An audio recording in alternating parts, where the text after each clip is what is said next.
Hi! For today, we are back again to our quick and easy video tutorial on how to use transitions on Kinemaster. So with no further ado, let's start. First is you have to make sure that you have updated your Kinemaster application.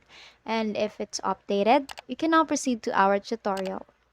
First is to open the application and choose a video that you want to use. And as you can see here, you can see a video and a GIF here.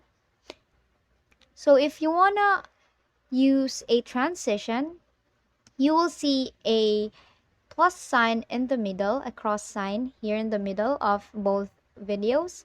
So you click on that and the transition effect will actually come out on the upper right.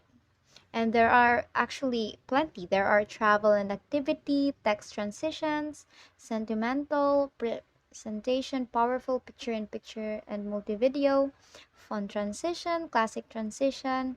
So, and if you choose, for example, I'm going to choose fun transitions, you will see a circle wipe, a sub group or sub transition effect under that category. Let's say I'm going to use um, many circles,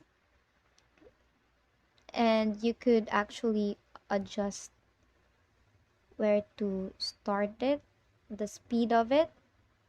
Let's say we're just gonna use 0.5, and then if you always click on the upper right, you will see a check mark. Click on that and the transition is actually there. So let's see.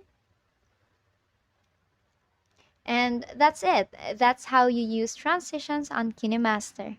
So if this video helped you, don't forget to like, share, subscribe, and click on that notification bell to keep you updated. Thank you for watching.